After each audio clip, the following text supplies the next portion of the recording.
Now welcome to another edition of News from Naboo with Thor's Lightning Takes. And let's get right to the news.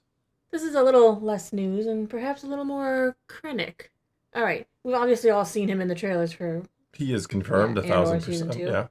He was the main villain, you could definitely say, of Rogue One, right? Yeah, he was. Right. I want to understand his role in Andor season two. I kind of want to talk about it and what it means. I think he is going to be pretty prominent, actually, in this season of Andor. I'm not sure how I feel about that. What do you got against Krennic? I'm just saying, and hear me out on this. I don't want the fact that they're putting another character from Rogue One, as well as, of course, Alan Tudyk's K2SO. How many characters from Rogue One are going to be featured more prominently in this leading in?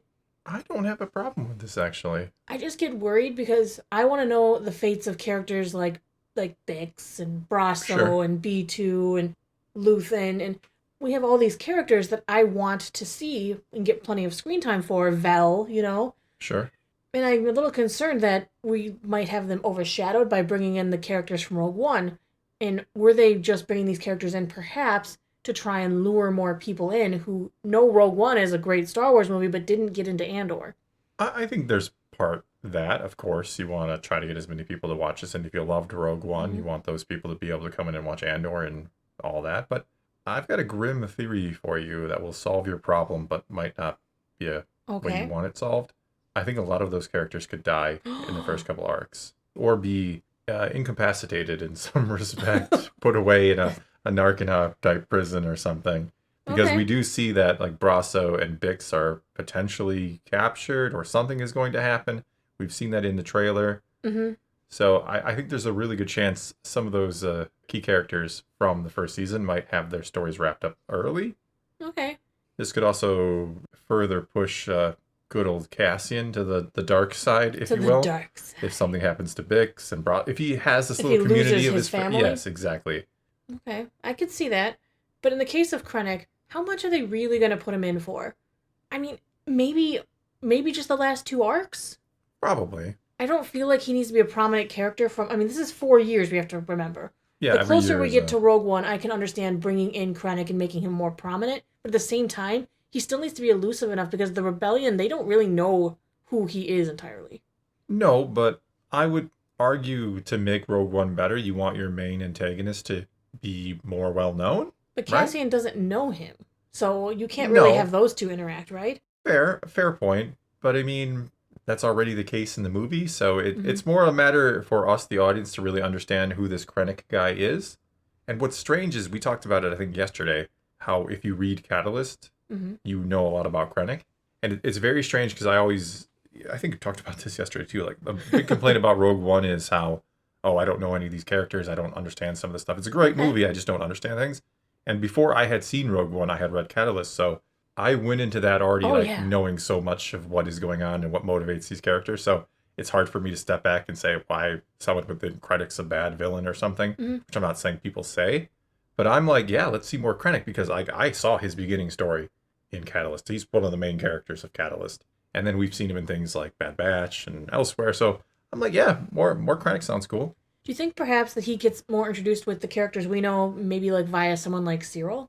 We know that Krennic is the director of advanced weapons research. Yeah, Maybe Uncle Harlow finds a new job for Cyril, more involved in the maybe. Empire. Maybe that's why he looks more business professional. I don't think that's a bad theory, but I think more likely Perrin, one of his old buddies, is Mm. Krennic. Because we do see him, we don't know Okay. exactly, but we do see him and Mon Mothma together at some point, and that could be through Because he Perrin. could have invited him to the The wedding wedding, yeah. or He's some one of other my official old, event. yeah. I mean, you could have the Uncle Harlow. I think Uncle Harlow is going to come into play, and I'm going to be very I disappointed if want he to know more doesn't. about Uncle Harlow. I'm Yeah. really interested. He could get his own book. I'd read it. But anyway, I'm going to say Perrin knows Krennic. And That I that could is, see. He's got connections through his yeah, old war buddies and. exactly. Okay, okay. Furthermore, I think Perrin is more loyal to Krennic than he probably is to his wife. He's going to be more loyal to those old war buddies. And he is going to be, I think he in some way forces Mon's hand I in think the so. speech where he's like, I know what you're up to and I'm not happy with you. And I think he and Lita, the daughter, go off, and then Mon's just left to, yeah, I got nothing to lose anymore. Might as well just say my piece about the Empire and the Emperor. Mic drop and yeah. Yeah, well, that is. I'm hoping there's a literal mic drop in there. Like, You know that. peace out. Yeah. I also have a fun Krennic fact for you. Okay. Did you know, in an earlier planned ending for Rogue One, Krennic survived the events on Scarif? Yeah, he got off of Scarif. He survived. And then he was killed by Darth Vader for not preventing the theft of the Death Star plans. That's an interesting end. Right. Instead, he gets like laser beamed. Like the Death Star laser goes like right through the top of the tower and right through Krennic. I think that's better than actually Vader. Well, I don't know. Vader killing somebody's always fun. It is, but it probably would have cheapened the hallway scene. Yeah. To be like, oh, I have to do this hallway scene and then I've got to go and kill Krennic. Yeah. You have failed me for the last time. But I'm just very on the... I want to see Krennic kind of interact with Deidre, but I don't know how much ISB would be working with, Death Star secret advanced projects. Yeah, he's not really... That's not really... I mean, kind of. If they're stumbling upon... Like, it could be that she starts to figure out that the rebellion is onto some secret weapons project and she doesn't even know what it is, and she starts digging, and that's when Krennic's like, whoa, this is above your pay grade. I'm curious if we'll see any shots on Eadu. Probably. Maybe with him and Galen? I mean, that would be actually very interesting to see those two kind of interacting, because we do get the, again, impression from Rogue One that they know each other. And if you read Catalyst, which I'm always recommending to people, absolutely, but they are buddies. They're old friends, sort of. Yeah, they were kind of friends. Yeah. And then it kind of turned into a more, I need to use you because I know you're smarter than me. Begrudgingly, I know you're smarter than me. So he kind of ends up just taking what he wants and making him work for him. And then he kind of assumes over the years that things must have kind of smoothed over.